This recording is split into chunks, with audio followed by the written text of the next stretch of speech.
Muy buenas noches, bienvenidos a Primer Círculo. México tiene, esto es ancestral, una relación bastante conflictiva con sus cielos.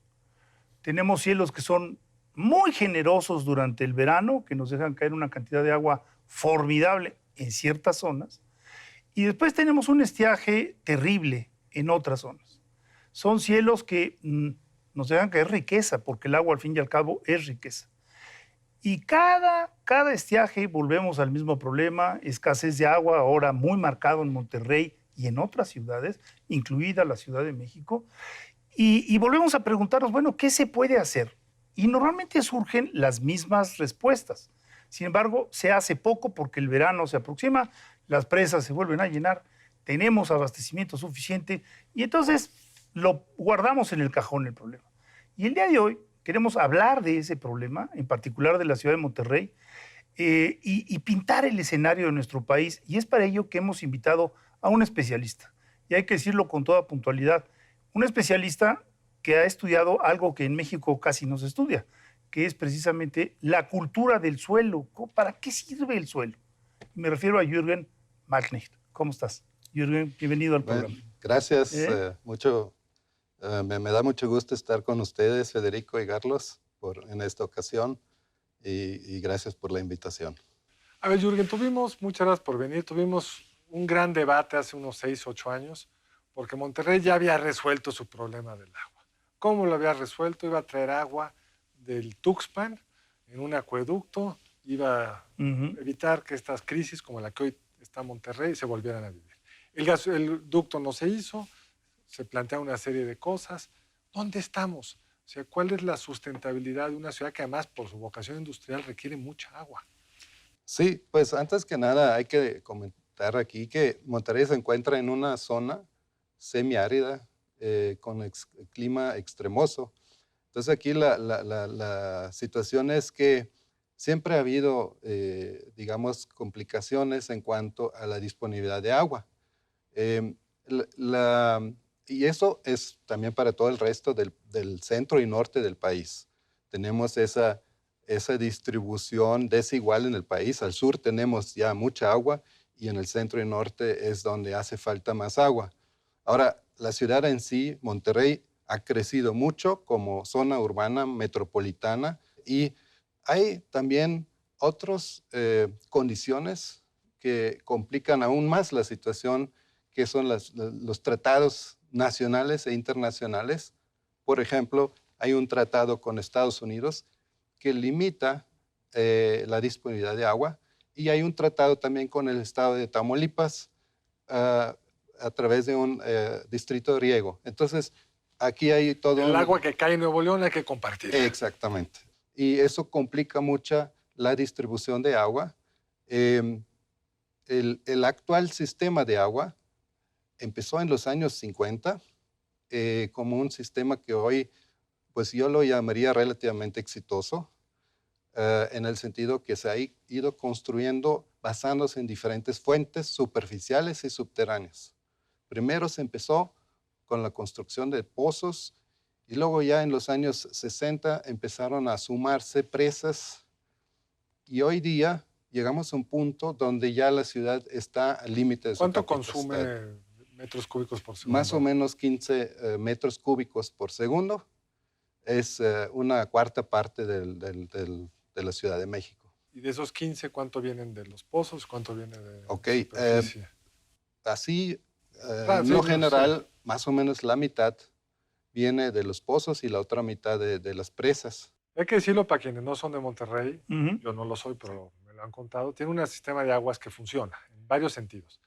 El agua llega, llega potable y puedes, digamos, confiar en ella y se cobra. Si es un organismo que recupera sus costos, nadie le subsidia el agua. Pero la idea era traer agua de la zona generosa con los cielos, de Veracruz, para poder compensar ese déficit creciente, y no se hizo.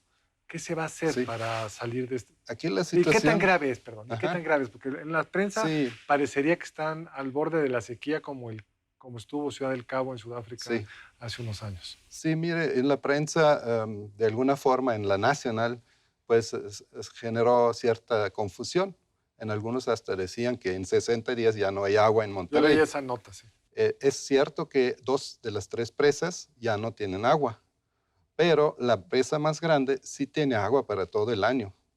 Y actualmente, o sea, la tendencia es que para el resto del año tendríamos el 75% disponible de estos 15 metros cúbicos o 14 metros cúbicos por segundo. El reto ahorita es, en este tiempo de sequía, encontrar alternativas. Y se han explorado alternativas a corto plazo para estos 2, 3 meses antes que empiece la lluvia, y un rango más largo de 4 o 5 años, y luego un plazo muy largo, donde está, por cierto, también otra vez la discusión de traer el agua del río Pánuco. A corto plazo lo que se está haciendo es perforar pozos someros, no muy profundos, hasta 30 metros, lo cual es solamente por la emergencia. No es algo que nosotros pensamos que no es algo que puede funcionar a largo plazo. Y también se tienen otras actividades, hay una serie de acciones que están implementando. Por ejemplo, también las tarifas se están revisando de alto consumo, les están cobrando más. Eso nos parece muy bien. Y otro tema es también cortes. Eso sí ha sido muy impopular. ¿Por qué? Porque estamos acostumbrados en Monterrey a tener agua 24 horas los 365 días. ¿No tienen en toda la ciudad. ¿Tienen como nosotros zonas donde no llega el agua o no? Sí. No. No, llega en toda la ciudad, y ese es el detalle, ¿no? De repente, después de 40 años, ya no hay agua en un día. Además, en algunos días, digamos, cada semana toca una zona diferente. Hay tandas. Sí. Hay tandas, ¿no? Por ejemplo, el martes le toca a Monterrey, el municipio de Monterrey, y el jueves, el martes, no sé ahorita exactamente, pero está cambiando. Entonces es nuevo para muchos, y obviamente las quejas son fuertes. Ahora, en el caso del agua, yo creo que en particular se necesita una planeación de largo plazo. Por ejemplo, en la Ciudad de México han aparecido problemas que ni nos imaginábamos, pero los pozos que abastecen buena parte del agua de la Ciudad de México, pues han propiciado que haya un hundimiento de la Ciudad de México, y con el hundimiento de la Ciudad de México se han roto buena parte de los sistemas de drenaje de la ciudad. Y los hídricos mismos. Y los hídricos. Entonces la Ciudad de México pierde 40% del agua que nos llega en fugas. ¿Cómo están ustedes abordando en Monterrey esta situación? No tenemos esa situación porque es por el tipo de suelo. Allá tenemos calizas, tenemos dolomita, tenemos lutita, etcétera. No tenemos ese problema de compactación como en la Ciudad de México, porque aquí son suelos blandos, lacustres, que al extraer agua se compactan, ¿no? Lo que tenemos allá es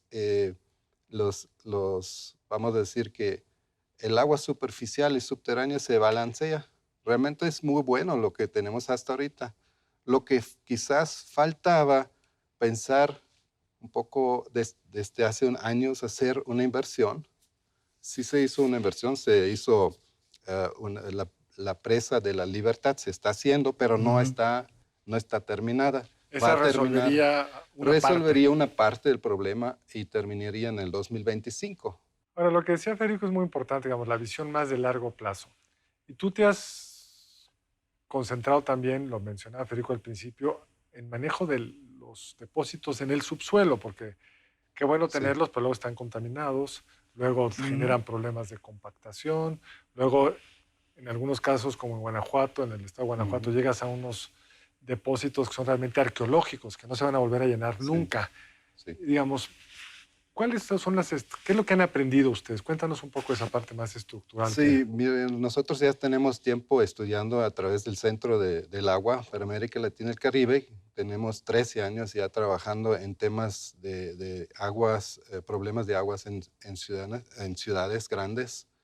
Hemos estudiado en diferentes lugares qué se podría hacer. Y yo creo que como otras instituciones, muchas veces llegamos a la conclusión, no hay otro camino de que necesitamos ver el agua como un recurso, el agua residual como un recurso y el agua tratada, reusarla. Claro. Eso tenemos que hacer y necesitamos encontrar los incentivos para hacerlo. Y los incentivos son vía precio. Vía precio, el agua residual tratada es más barata. Por ejemplo, sí se tiene en Monterrey un 15% de agua que se reusa en la industria. Eso es un buen progreso. Pero yo creo que las ciudades tienen que ir más rápido con eso. Una ciudad europea que esto lo ha logrado hacer bien, ¿qué porcentaje se reusa? ¿Cuál es el óptimo?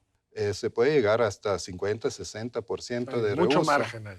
Hay mucho margen. El chiste es también encontrar un mercado para el agua reusada, ¿verdad? Que las industrias la acepten, porque todavía existen muchos paradigmas que el agua reusada o reutilizada no es buena, tiene mala calidad. Daña Pero, los equipos. por ejemplo, en los aeropuertos, no necesitamos que todo el agua que se use es agua potable, ¿no?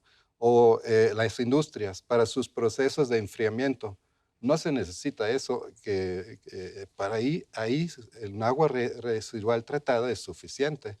Nosotros colaboramos con la Universidad de California a través de una cátedra que ellos tienen ahí en California hay mucho avance en el reuso de agua, en la inyección de agua tratada a los acuíferos y desalinización de agua del mar. Todo eso son alternativas, pero no para la Ciudad de México, ¿verdad? Porque aquí estamos lejos del Pero mar. la de Monterrey sí. Pero Monterrey, pues ahorita a lo mejor no es rentable, pero en algún momento vamos a terminar ahí. Claro, por ejemplo, hay casos emblemáticos como el de la isla de Cozumel, Sí. que no tenía agua, tenía pozos someros, sacaban muy poca agua, era una gran limitación para el crecimiento de Cozumel. Y ahora Cozumel exporta agua potable a los barcos, a los cruceros, ¿no? Y yo te quería hacer Es una agua pregunta. desalinada, ¿no? Desalinada. O sea, se pueden cambiar los destinos artificiales de las ciudades. Por ejemplo, y te quería yo preguntar, no sé en el caso de Monterrey, en México uno de los proyectos que ha funcionado son estas presas de reabsorción para que los pozos no sigan bajando sus niveles. Y hay varias en la ciudad. Digo, estoy hablando de un par de decenas. Y han Tenemos ayudado un a eso. minuto para esta última respuesta. De hecho, sí, esa es una forma de aumentar la cantidad de agua en una cuenca. Ujú. Además, tenemos la cosecha de agua de lluvia, es otra Claro. alternativa. Sobre todo en la Ciudad de México. En la Ciudad de México, en parte se está haciendo, pero Ujú. todo esto tenemos que esforzarnos más. Ese es mi mensaje, que no hemos hecho suficientemente, ni como sociedad, ni como gobierno en lo general, ¿verdad? Cada vez que tenemos una sequía hay un problema, o que hay una inundación, otro problema. Pero cuando pasa, se nos olvida Se nos olvida. todo. Pues con ese mensaje vamos a tener que despedirnos, Jürgen. Muchísimas gracias. Es un problema serio, es un problema que se nos olvida porque en general tenemos agua, pero es un problema que si no se atiende puede generar costos muy, muy altos. Muchas gracias por estar con nosotros. Muchas gracias. Jürgen, mil Ustedes. gracias. Buenas noches. Buenas noches. Nos vemos la Carlos, próxima aquí en Pedro. Primer Círculo. Nos vemos el lunes entrante aquí en Primer Círculo. Buenas noches.